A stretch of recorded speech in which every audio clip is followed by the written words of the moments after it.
Sama saudara-saudari yang terkasih dalam Kristus.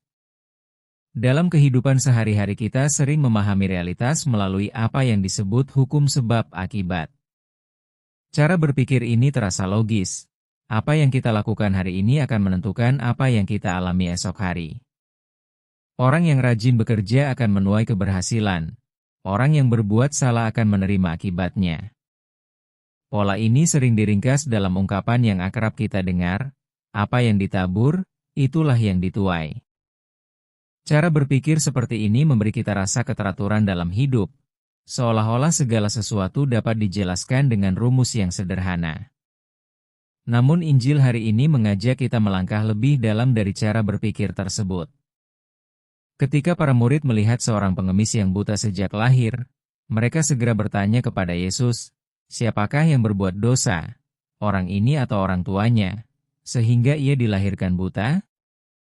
Pertanyaan itu mengungkapkan cara pandang yang sangat manusiawi. Jika ada penderitaan, pasti ada kesalahan yang menjadi penyebabnya. Tanpa sadar kita pun sering berpikir demikian.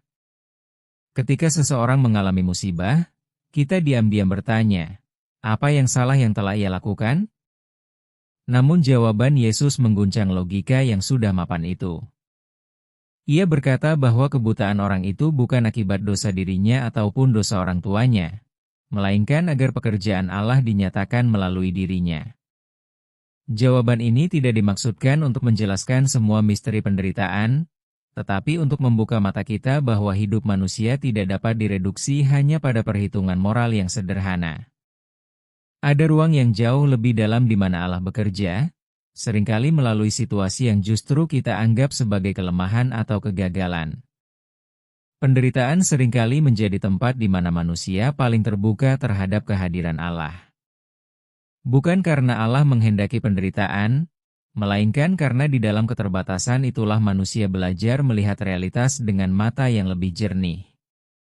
Penderitaan dapat menjadi ruang di mana rahmat Allah bekerja dengan cara yang tidak selalu kita pahami. Kisah Injil ini memperlihatkan hal itu dengan sangat konkret. Yesus tidak berhenti pada penjelasan teologis, ia bertindak. Ia meludahi tanah, mengoleskannya pada mata orang buta itu, dan menyuruhnya pergi membasuh diri di kolam Siloam. Tindakan itu sederhana, bahkan tampak aneh, tetapi di sanalah mukjizat terjadi. Orang yang sejak lahir hidup dalam kegelapan akhirnya melihat terang untuk pertama kalinya. Namun menariknya, mukjizat itu justru menyingkapkan kebutaan yang lain. Orang yang sebelumnya buta kini dapat melihat, sementara banyak orang yang secara fisik melihat justru tidak mampu melihat kebenaran. Kaum Farisi, yang menganggap diri sebagai penjaga hukum, lebih sibuk memperdebatkan apakah penyembuhan itu melanggar aturan Sabat. Mereka begitu terikat pada legalitas sehingga kehilangan kemampuan untuk melihat belas kasih Allah yang sedang bekerja di hadapan mereka. Kisah Injil ini menantang kita untuk bertanya dengan jujur, apakah kita sungguh melihat, atau sebenarnya kita juga buta seperti orang Farisi? Terkadang kita begitu cepat menilai kehidupan orang lain. Kita menilai dari luar, dari kesuksesan, kegagalan, kesehatan, atau penderitaan, seolah-olah kita mengetahui seluruh cerita hidup mereka. Padahal Allah melihat manusia dengan cara yang jauh lebih dalam. Mungkin disitulah pesan Injil hari ini menemukan maknanya bagi kita.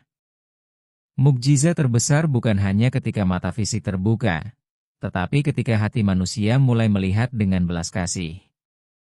Ketika kita berhenti menghakimi dan mulai memahami.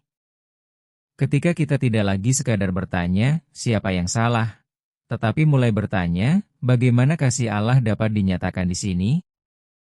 Karena pada akhirnya, terang yang dibawa Yesus bukan hanya untuk menyembuhkan mata, tetapi untuk membuka hati manusia agar mampu melihat dunia dengan pandangan Allah. Pandangan yang penuh belas kasih, pengharapan, dan kehidupan. Semoga bacaan Injil hari ini dapat menginspirasi aktivitas dan kegiatan kita hari ini. Jika video ini memberkati Anda, jangan lupa untuk like, subscribe, dan share.